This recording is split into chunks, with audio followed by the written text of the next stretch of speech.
You know what's a match made in heaven? Regulatory technology and content marketing. Yep. Why?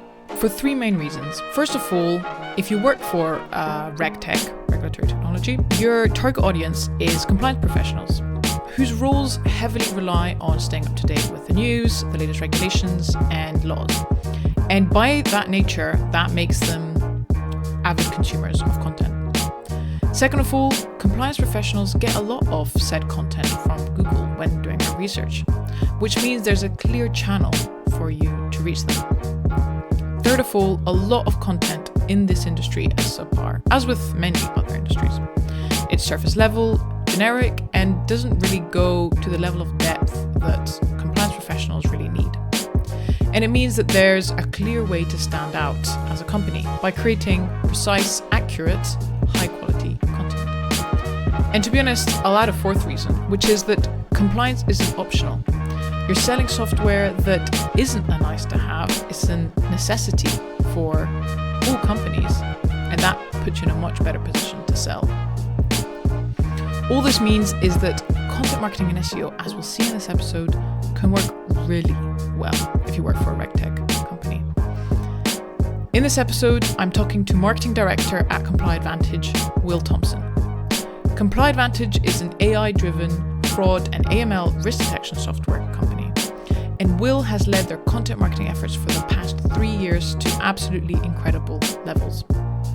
In this episode, we dive deep into exactly what he's done and the kind of results that they've managed to get. We talk about, for example, how in 2024, they actually did fewer webinars and pieces of content, but actually managed to get over double the number of qualified opportunities.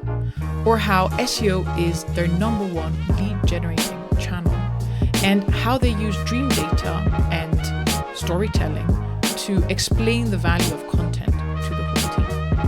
If you're a content nerd, this episode is for you. I had a lot of fun diving into the specifics with Will, and I really appreciate how open he was and willing to share what he's found works and doesn't work for him. You're listening to the Market Like a FinTech podcast. My name is Araminta, MD at Mint Studios and partner at the FinTech Marketing Hub. And with this podcast, my aim is to explore the strategies and tactics that top marketers around the world use to grow FinTech companies. We have discussions about how to navigate compliance, the intricacies of marketing technical products, and targeting hard-to-reach ideal customers. All of that while living the startup life. I hope you enjoy this episode. Let's just start at the beginning. So if you could introduce yourself for the recording and also tell us a little bit, what is your day-to-day look like as a Director of Content Communications at ComplyAdvantage? Yes, I'm Will Thompson. I'm the Director of Content and Communications at ComplyAdvantage. So my day-to-day is very varied. Working in a scale-up, you tend to cover quite a broad remit, which I actually really enjoy. So I do a lot around kind of managing and reviewing our content program. So reviewing content that's going out, working with internal subject matter experts and some external ones as well. I also look after our PR program. So some of what I'm doing is also thinking about our kind of PR activities and media opportunities that we have coming up and arranging interviews. And I look after our design and social media teams as well. So there's also a little bit of project management around the design side and working with my social media manager on all the kind of exciting work we have going on there. So yeah, very broad. Obviously also working with our CMO on making sure that all the areas of the marketing team that I cover reflect the priorities of the company. So very broad, very exciting. Yeah. Keeps you busy. Yeah. Yeah. So what is the role of content and Comply's like marketing approach? And maybe you can give a bit of context by explaining kind of the other marketing activities that you focus on and what the role content plays in that. Yeah, and content's always been very central to ComplyAdvantage's market. I can't even claim full credit for that. Even prior to me joining, I've been here nearly 4 years. And so even before that, it's been a large part of what we do. I think initially because there are a lot of vendors in our space, there are some kind of more established or legacy providers. There's a lot of companies that do similar but different. One of the challenges we have is how do we establish credibility? How do we establish that we have knowledge in the space beyond the products that we offer? The kind of early teams at ComplyAdvantage understood that the content marketing is a really strong way of establishing that credibility. One of the things we always try and do with customers is show that we're a partner, not just a vendor. You know, customer success and our support teams are a big part of what we offer from a product perspective. Being able to demonstrate that with really credible content is part of what we've always done as a company and something I've tried to kind of expand while I've been here. So in terms of the sort of wider marketing strategy, we do build a lot of our campaigns around a sort of central content piece, whether that's a white paper, whether that's a kind of series of webinars. What we've really been trying to do more recently is kind of think more from a campaign than a content perspective. I think one of the challenges I've had as director of content is actually sometimes I've been saying, cool, that's great, but we actually think more about the campaign. What are the sort of run-up activities? How are we following up afterwards with sales? Do we have the right paid budget for this? I almost think we've had challenges, which is a good challenge for me to have, where people are so invested in content that sometimes we default to, oh, let's create a piece of content for X or Y. And I'm the one kind of saying, oh, let's row it back. Like, what's the objective of this?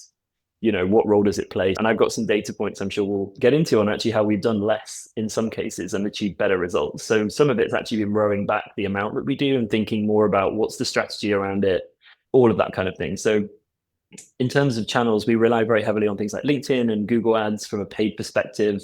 LinkedIn in particular is a really great resource. We do a few events, particularly kind of the big ones in our space. So things like ACAMs and some of the kind of banking and payments events.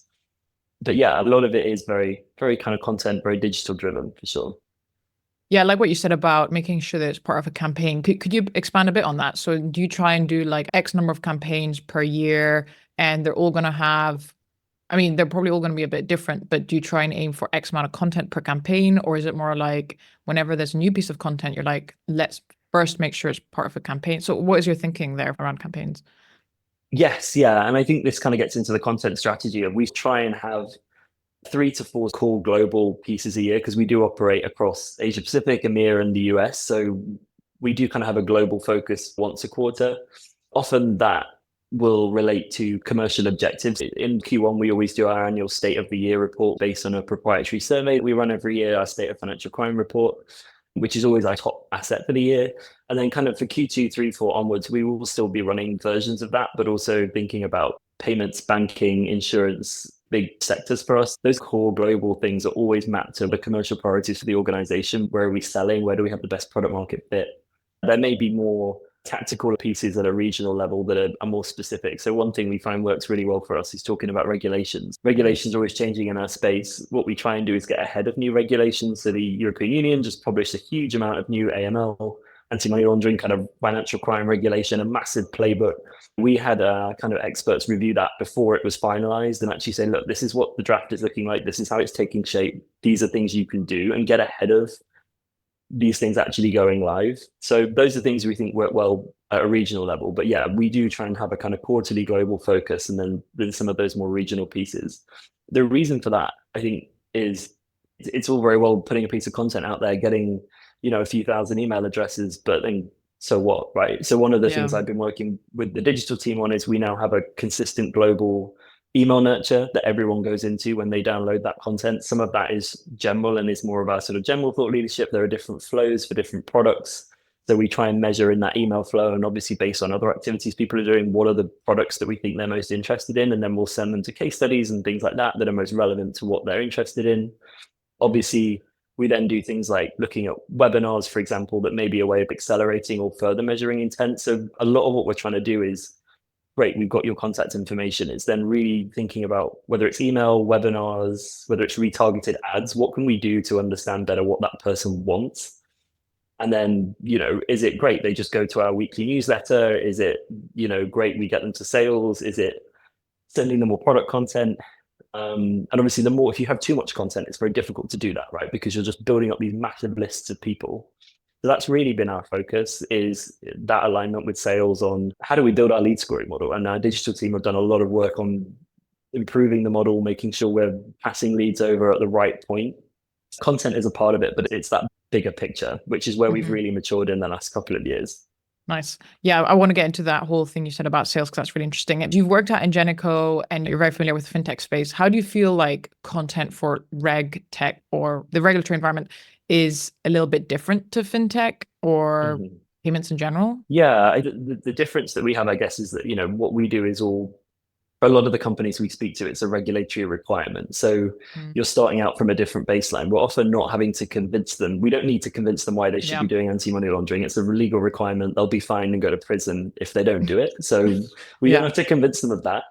we have to, and I think so it is about being a bit more detailed. There are lots of vendors talking at a very high level, and anyone can create a ChatGPT blog on the top 5 things you need to know about X regulation or Y regulation. But I think the big challenge we have is there's a real need for quite in-depth subject matter expertise to write good content, because otherwise, and you see this with writers that are a bit more experienced in the space, they write to almost inform themselves. And they'll say screening for political persons is a really key part of a compliance program. Anyone in compliance would know that. We kind of need to jump one step ahead. So I think, it's about really understanding the detail and understanding that we have a very informed audience that doesn't need the kind of classic convincing that this is something they need to do. It's actually great. Well, what's the value of what you do? What are you telling me that's which is a fun challenge, I think. That's really interesting. And I totally agree. Like, to be honest, even in fintech in general, there's a lot of like writers learning on the go and very beginner topics. Right. And in payments as well. Like, you don't need to try and convince them or just say, okay, what is a direct debit? You don't need to, you can just skip that part. So no, I totally agree. And I was asking this because we've just started working with a compliance company as well. And what I found so cool or interesting was what you said. I think first of all, it's a need. So there's no even like question behind whether they need some support or not. And then also it's really complex, and it's actually getting more complex every year, regulation.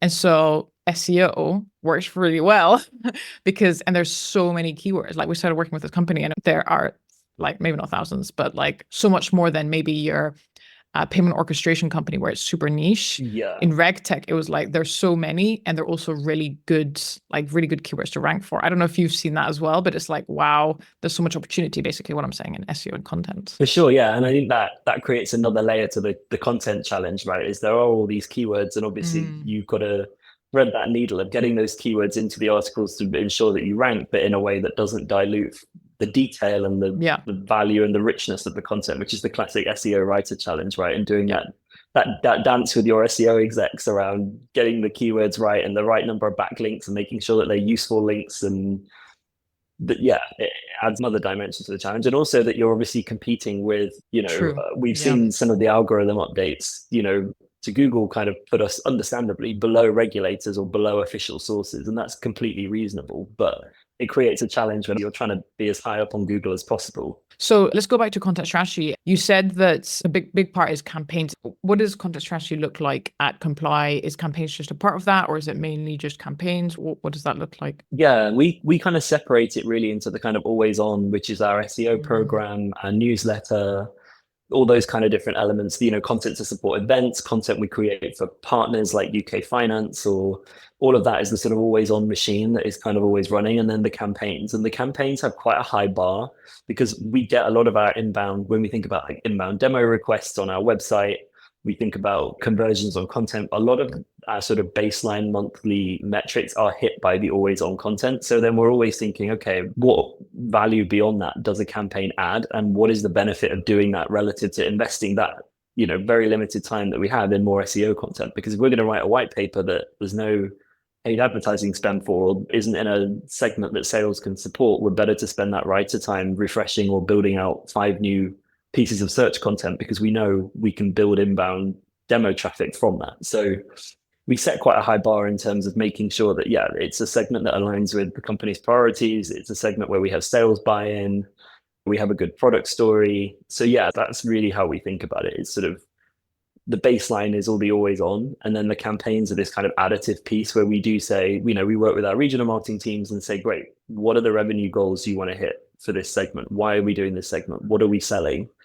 What's the value? And they always have that information, but it's about us all going through that exercise and the writers understanding actually the end goals in terms of, is this a segment where, this content is trying to accelerate pipeline we already have? Is this something where we're completely new and we're trying to build our contact base? All of that for me is kind of critical context if you're going to write, even writing thought leadership. What level of knowledge does the audience have about us, and what are we trying to get out of them? Yeah. And it sounds like your campaigns are really closely tied to revenue goals then. Is that the case, or is it like over on an annual basis, or really per campaign? Yes.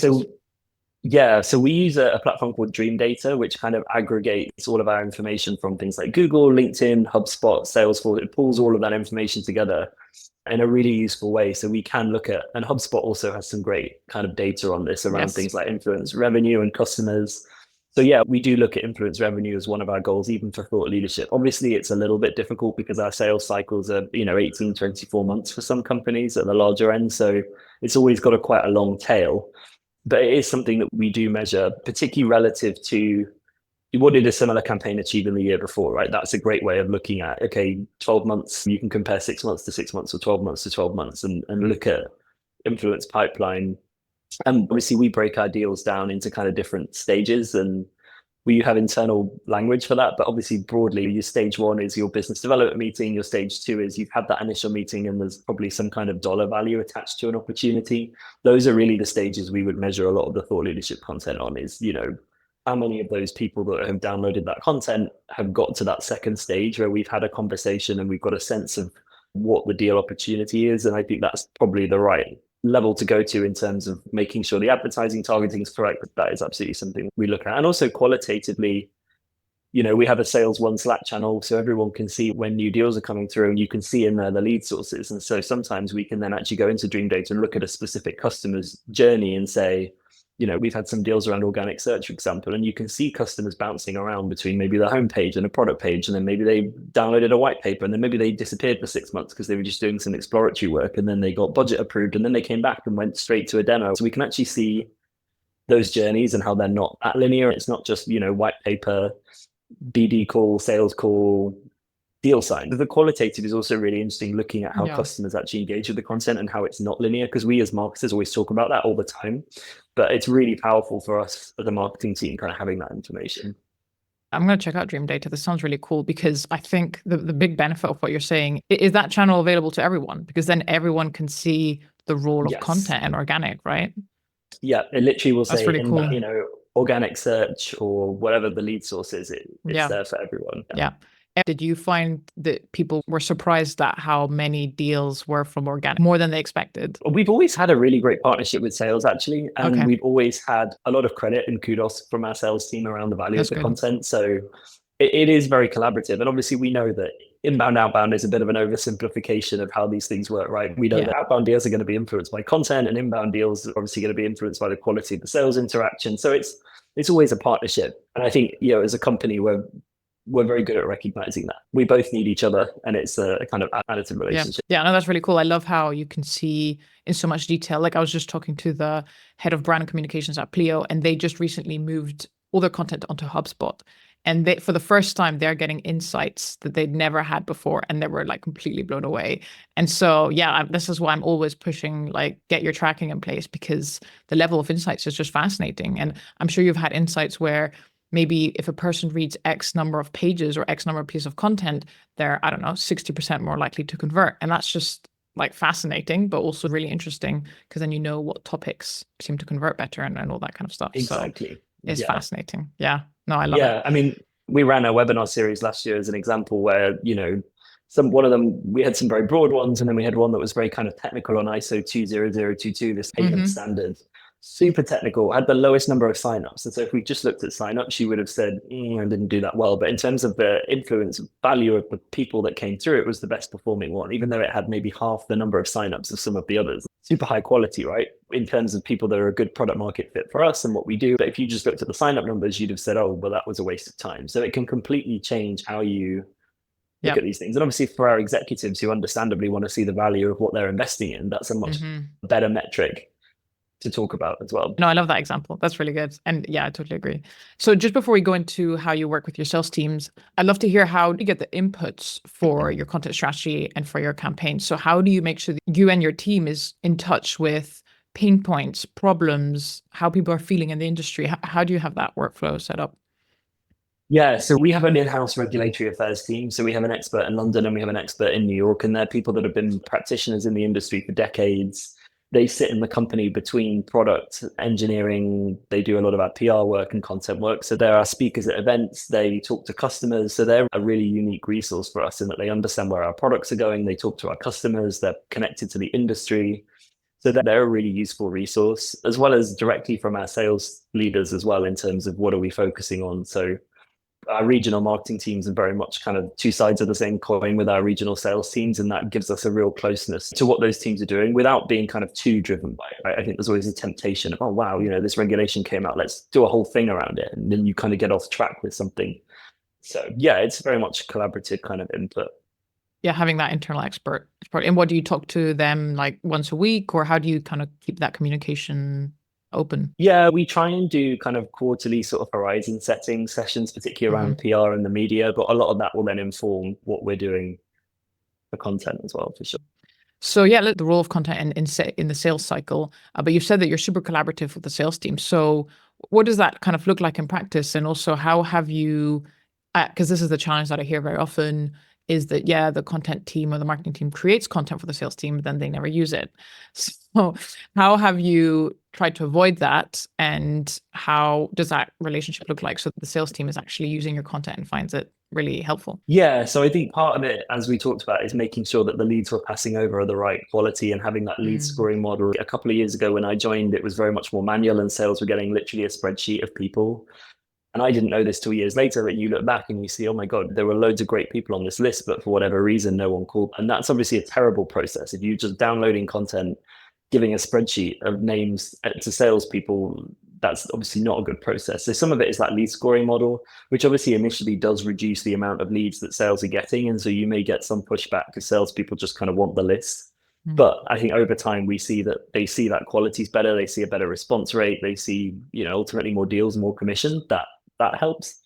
I think other things are, making sure that they're bought into whatever the content is that we're doing. Getting them involved in content can be really helpful. So we use a webinar platform called Emmy, which is really fantastic.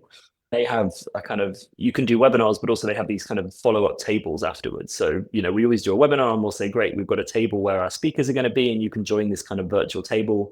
And then we often have a demo table for the most relevant product where somebody in the sales team can walk them through how does the product work that relates to what we're talking about. And that way, people have that option to do that, but we're not forcing it on everyone that's on the webinar. We actually find those perform really, really well. And then you have a salesperson involved in the session and actually seeing feedback in real time. Some of it is making sure we brief our business development partners. So we've created emails and content that they can use to follow up with leads that attended, leads that didn't attend, and they've got different templates for those different things that they can send out and start a conversation and say, hey, I love this point in the webinar. What did you think? And then really, working with them, looking at the data after a campaign and saying, great, this is where we've done well. This is where the challenges are. What can we do together to reinforce that? Or to get more of those leads kind of through. Yeah. No, I love what you're saying about the webinar. People turn up, but then how do you turn them into potential customers, basically? So that's really interesting the way you've approached that. And I imagine AirMeet just manages that, makes that super easy to set up then. Yes, yeah. And we manage them internally in terms of hosting and things like that. But yeah, you can run polls on there. There's a chat feature, which is really good. We find we get a lot of engagement in the chat. So yeah, it's been very successful. And I imagine also they're probably webinar, you said yourself, you can repurpose that into other pieces of content, but I imagine it's also actually a good way to get an input in the sense that people from your team go to the webinar to learn more about current topics, and then also that feeds into the content strategy, I imagine. Yes, they're great for our sales teams. And I think that's the other point on sales engagement. So we have our sales enablement kind of team have a platform called FlockJ, which is where we sort of host a lot of resources. So a lot of the content that we create also goes in there. So if there's a salesperson looking for a quick primer on a topic, they can search for it and find a white paper or find our content in there and use it to help them kind of stay on top of trends as well. Yeah, so many cool tools. And I think often the challenge of maybe why salespeople don't use the content is because they don't have an easy way to access it or find it with just a couple of clicks. And so by making it super easy, I don't know how FlockJ works, but I imagine you just need to type in a specific word and then all your white papers and stuff will come up, and then they can really easily use that. Yeah. And our sales enablement team can also set tasks in there. So if there are specific things we want them to read, it comes up as a task that week that they have to kind of log as completed. So there are ways of tracking, Yeah. Oh, that's really cool. Super priority as well. Yeah. Nice. I'm going to check out. Now I want to talk a bit about SEO, because it is a topic that I love very much. And what you said before, which is SEO is kind of like that always on marketing activity that allows you to get a steady flow every month. So I'd love to hear a bit more about that. How have you approached SEO? And then tell us a bit about how the bottom of the funnel and what you've been experimenting with that and how it's working for you. Yeah, so again, SEO is something that has always been a large part of our content strategy, even kind of predating my time here, which, when I joined in 2021 really helped because we had a good domain authority on the website. We had a lot of the kind of basics, covered a lot of what I call the what is content, the what is anti-money laundering, what is financial crime, what is this regulation. We've done a lot of that. So part of what I did when I joined was really make sure that we build that content out, make it as detailed as possible. Obviously, having some very high level content is good, but you're really only appealing to smaller fintechs rather than some of the bigger enterprise customers. So building that out, making sure we're logging when was the last time you reviewed this, when was the last time it was updated, to make sure we keep it refreshed. I've been building out our design team, so now we can create more graphics and visuals that go in those pieces. And then obviously we've also been looking at the journey through the site, right? So where do we then lead people to from those blogs? Because the bounce rates on those blogs were very high, which on one level is natural. If somebody's answering a specific question, it's obviously not necessarily a problem if they leave, but does it make sense to link to a demo straight from a what is anti-money laundering article? Probably not. We're better to get them to put their contact information into a white paper, or we've actually been adding kind of little sort of non-invasive pop-ups around like sign up for our weekly newsletter, and that stuff works really well. But yeah, as you alluded to, we've been doing more with kind of bottom of funnel SEO and what that looks like. And that's been an interesting, I think, challenge for our whole team in terms of it's not as easy to find the right keywords, and it's not as easy to then map those keywords to what we do. So like one example is, we do risk scoring in our product. All the keywords are on risk scoring and kind of AML risk scoring, so anti-money laundering risk scoring, which is fine. And that's how the industry talks about it. But we kind of talk about it in a more general sense. Well, we do it for financial crime risk that's more than AML. And so our product team will say, well, that's not quite accurate.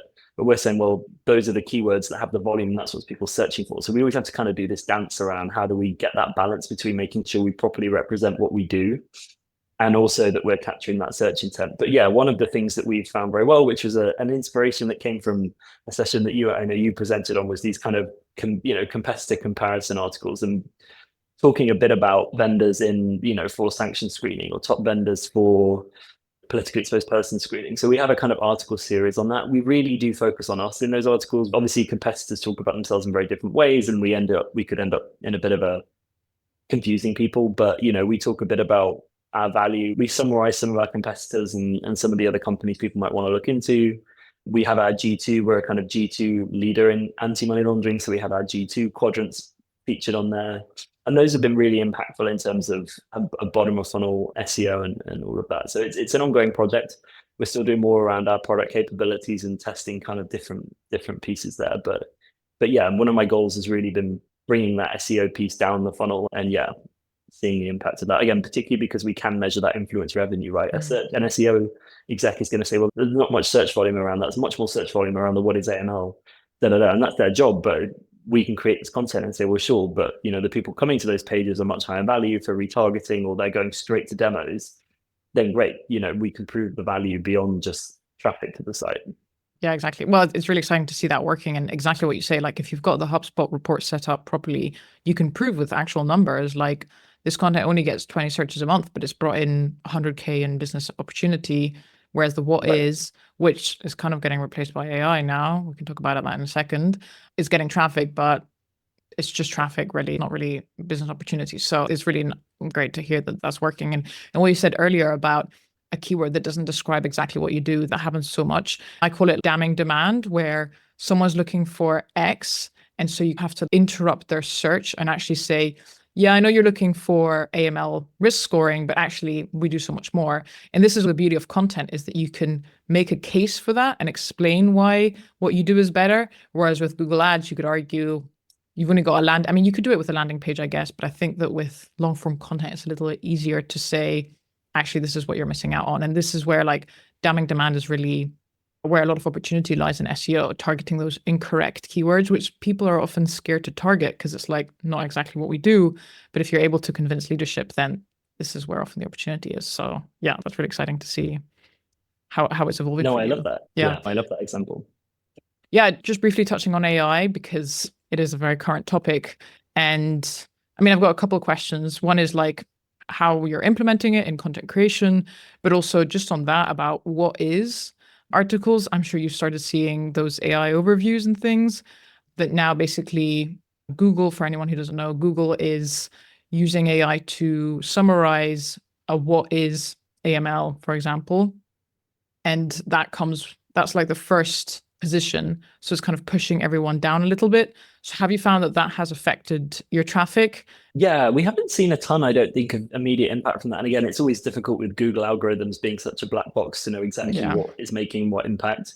I think it's definitely something we're monitoring. Part of me is kind of optimistic in a way about that because we get a lot of random traffic to those what is pages or what are the 3 stages of money laundering. And my gut is that those are the first people that will drop off, right? If you're just a genuine, maybe you're watching Ozark and you're Googling the 3 stages of money laundering, you'll probably just read the AI summary and leave. Whereas somebody that, I don't know, is a compliance officer or the person tasked with compliance at a small fintech and maybe has been tasked with finding a vendor, but that's not their full-time job and they need to know a bit more and is actually looking for what vendors talk about, would be the people that would scroll past that and want to actually read something more in depth. So definitely one we should keep an eye on as that AI process evolves. I'm a little bit optimistic that maybe it will filter out some of the less valid traffic.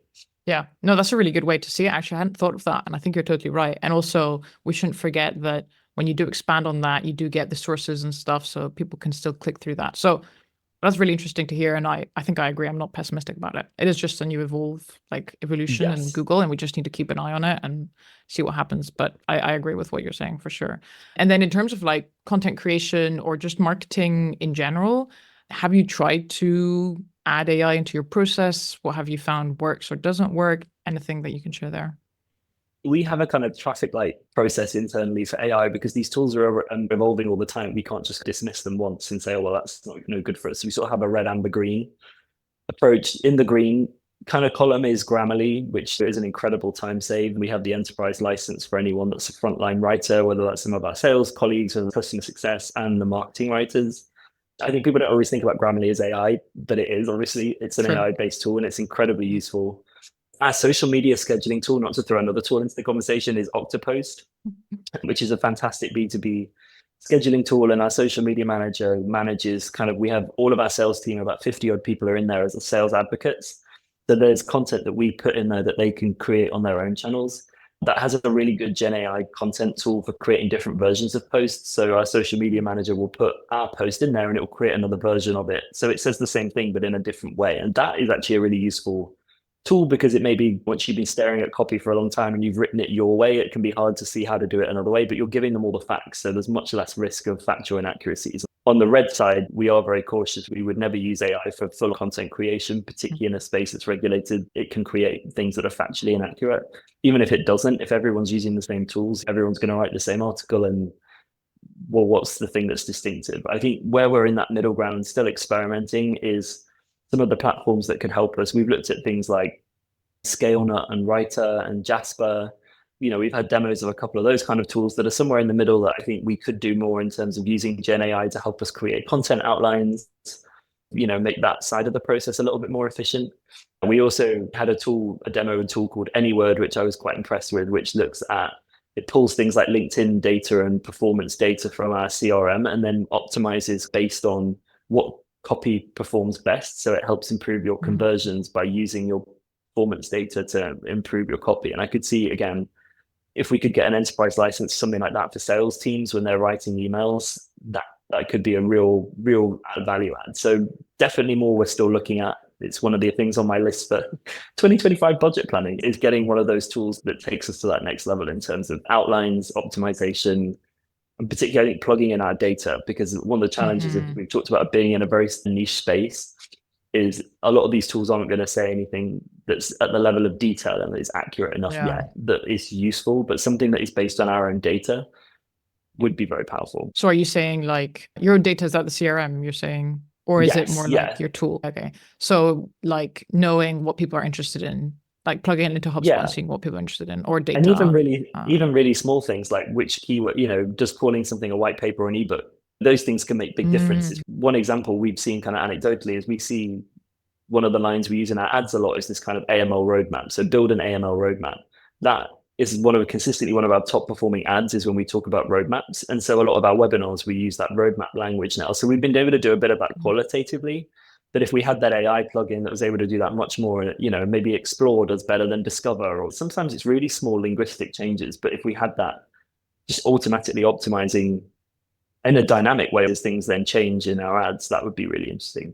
No, that's really cool. If anyone who's building an AI tool is listening, here's an idea for Yeah. another one, for another SaaS product.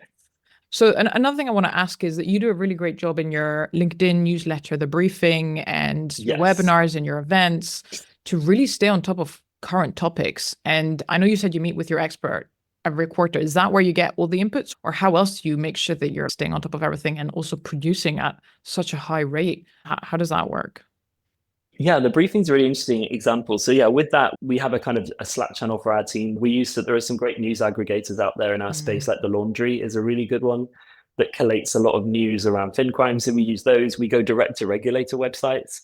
So I think part of it is we have quite a focused brief in terms of what are we writing about in these stories. And a lot of it is what are the regulators saying directly, going on their press and news pages, and then those news aggregators. And then we have a kind of in the news Slack channel that the company as a whole, people are always kind of sharing content. So it's a bit of a mix of those things. But one of the things, the briefing is a good example of the kind of less is more approach. So we used to write, we try and do sort of 3 stories a week, roughly split one between each of our regions if there is enough news in each region. We used to do a full blog on each of those stories every week and what it meant. And then the newsletter would link to those 3 blogs. Obviously, that's massively time consuming. That's basically a day a week of a writer's time. Not an ideal journey for the user because especially if they're viewing a newsletter on a mobile, they've got to click out to read each story and click back. What we see with a lot more with newspaper editorial newsletters is it's long form and it's all within the newsletter. You don't need to click out. And that's the goal of the newsletter, is not really for people to click out, right? We've already got their contact information. So we rebuilt the briefing as a kind of everything you can read is within the newsletter. So we do a short summary, a paragraph each of each story in the newsletter itself. We then syndicated that to LinkedIn. So it's something that goes out to our email database every week. But with the previous version, it was difficult to do on LinkedIn. So then our social media manager was like, oh, LinkedIn has this newsletter function. Let's try that. So now we have 17,500 subscribers on LinkedIn. We saw the open rates from the newsletter go from 20% to 35%. We've seen the click-through rates go from 1.5 to 2.5%. So we see massive improvements, and it probably takes about, half a day versus a day. So we've halved the time we spent on it. We did some design work. Our designers did a great job building a new template, but it's very simple. So we halved the time we spent on it. We've doubled the output by actually doing a bit less. We're not a news organization. We're not here to write in-depth reviews on all these stories. And we're much more disciplined about these are the kind of stories we focus on and what we're trying to achieve with it. Yeah, that discipline is kind of important, I think. So are you saying that are you now doing the newsletter via LinkedIn and an email provider, or so both at the same time? It goes out through HubSpot, and then also, and it's our kind of always on touch point with anyone in our database every week, even if they're not in an email nurture, it keeps them in touch. And obviously we have links at the bottom to latest long form content or events and things like that. Nice. And so this brings me on to my next topic, which was kind of any results that you can share or any metrics that you can share. What have you found has been like the success with this newsletter? I mean, you said already open rate has increased and all that, but from a more like a sales perspective, have you found that helps with, for example, as you said, you're on top of mind. So people are maybe more likely, you'll have more inbound, maybe 1 year later or something like that. So that, and then just general metrics that you can share. Yeah, I mean, with the newsletter, again, we do also look at pipeline and, without going into specific numbers, the numbers of closed won deals, it's well in excess of 1 million in terms of, deals where people have read the newsletter, and the number of influence opportunities is significantly higher than that. So they're meaningful numbers of people that are engaged in the sales process and are kind of engaging with the newsletter. And yeah, I mean, in terms of other numbers on other things, continuing the less is more theme, and I was like a bit of a contrarian as a content person going, make less content, but actually sometimes that is valuable. We do a kind of summer series of webinars each year. So sort of deliberately in that kind of downtime through the summer where people actually maybe do have a bit more time and some marketers are kind of pulling back. Last year, we did sort of 7 different topic-based sessions. This year, we did 4. We put a lot more time into the promotion. We cleaned up a lot of our database, so we did 4 instead of 7. We increased registrations by 60%. The average number by webinar increased 190%. The total viewing time for the webinars went from 23,000 hours to 64,000. It's very early for this summer for the pipeline, but the pipeline is already looking very strong in terms of influence pipeline. We even saw the attendee rates increase. I think it was about 34% watched them live last time, and it was over 50% this time, which is pretty great for people turning up on the scheduled time. And some of that is the content, optimizing the topics, optimizing the messaging, but it's also, making sure we're building out a high quality database, the advertising, the sales promotion. We use some influencers as well. So it's all of those different things. But again, less is more, right? It's actually how does content sit in that mix and what are all the different things that we're doing versus last year, I would say we were as mature as we are now on the content side, but we weren't as mature on the digital side. And that's the difference is we've been able to almost halve the number of webinars we did, but 60 to 200% increase in some of the different metrics that we've actually achieved. Can you share anything on like the topics specifically? How did you change the topics this year? Did you make them more like specific to regulations, or how did you make them like higher quality, you think, or more relevant? The first one we did that had the highest number of registrations was around this roadmap piece. We'd seen that work very well in our ads. So if we had a guide, for example, on anti-money laundering in the EU, the ad that performed best was your roadmap to anti-money laundering in the European Union. And so we did a webinar on looking at the roadmap piece that's kind of forward-looking on the year ahead. Previously, we've done a bit of a review of the year so far, and I was going, well, actually, the stuff that's happened, why don't we try something that's looking ahead to the year ahead and key things in the year ahead? And so that roadmap piece performed very well. We focused on topics like sanctions, which are kind of very topical, but also an area that we have a good value in terms of our product. And we looked at kind of corruption and bribery as well, which is very topical with things like politically exposed persons, with all the elections that are going on this year. But again, is also an area where we have proprietary PEP data that is reviewed very well in the industry. So we really tried to find that sweet spot with topics that are, not where we can be controversial, but where we have a point of view, but also where we do have that kind of strong product value. And then good speakers is also really important. And that's where we leverage we always have someone from our regulatory affairs team there, but we leverage their networks, we leverage our influencers. That really helps as well, obviously, and customers as well. Yeah, there's something about the word roadmap that is like so optimistic. I love that word. Like, I think it's just so like, this is a plan for the future. I like it. So it's interesting to hear this worked well, like from a copy side of things. And avoiding B2B buzzwords, which anyone in my team will tell you is one of my pet hates. I almost wrote a list of them, but I mean, we all know what they are. I've done that. I'd love to see your list because anything It's about long. growing data volumes, anything about leveraging insights, we've all been on companies' websites or seen webinars where you go, I have no idea what this is about.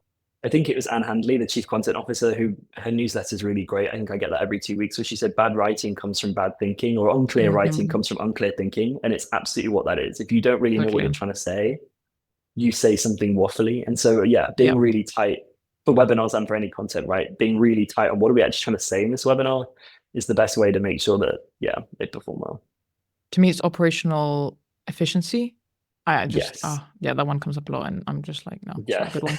So I know we're at time. So just one question I wanted to ask you is, what are the pieces of content that you're proudest of at Comply? I think definitely, and the obvious one for me to say is the state of financial crime, which is our kind of annual state of the industry report that we do. It's year on year, it's got stronger and stronger, and that's a really compelling piece that I love working on. We hit our download target this year. We're at over 8,500 downloads this year for this year's report. We actually have double the kind of stage 2, so sort of that initial sales conversation, put a dollar value on an opportunity. The influence value that we've achieved this year is double what it was last year, and sign-ups are higher, but they're not double. So we've actually seen that real quality improvement. I think that's what I've loved with that, is we've done more interactive web pages, we've done better webinars. The report itself has got better, but it's not twice as good as it was 2 years ago. The promotional piece is twice as good. The SEO impact is twice as good. The influence, it's all the stuff around it. And we have a ton of really exciting, fun stuff planned for next year. So stay tuned. That'll be really fun. Nice. I absolutely love that. And I think some of the webinars as well has been a really nice piece. I don't even really like the word webinar. I'd almost put that in the B2B buzzword bucket. I agree. I actually think there are lots of different types, and something we'll look to expand next year is thinking more about different kinds, whether it's a boot camp that's more hands-on on a product side, or is it a fireside chat where it's just 2 speakers and it's a bit more informal conversation. I think webinar is an overused term, right? That actually it's an event of some kind, and we should use event language to talk about webinars. It's just that it's online rather than in person. You wouldn't just call an event, right? You would say, oh, it's a fireside thing, it's a Q&A, it's a training, it's a workshop. You'd have a more specific term. So I think that for me is the area where we have the biggest growth potential as a team. And I'm excited to see what more we can do there. Yeah, no, I totally agree. I think the word webinar is you just hear that and you're like, oh, I don't want to attend that. But then actually you're right, because it's the word really. And now there's so many different and new ways, like since COVID, to do a virtual event that is so much more interesting. So I'm really excited to see what you come up with and how you try and reinvent this. There's a lot of opportunity. I think people want to do it, but just sitting 1 hour on your desk watching something maybe isn't. We need something more interactive. And so, yeah, I'm really looking forward to seeing what you put together, because I think there's a lot of potential innovation in that space. Thank you for listening. You can find show notes and information about guests at fintechmarketinghub.com/podcast. And finally, huge thanks to orama.tv for producing this podcast. We look forward to having you on our next episode.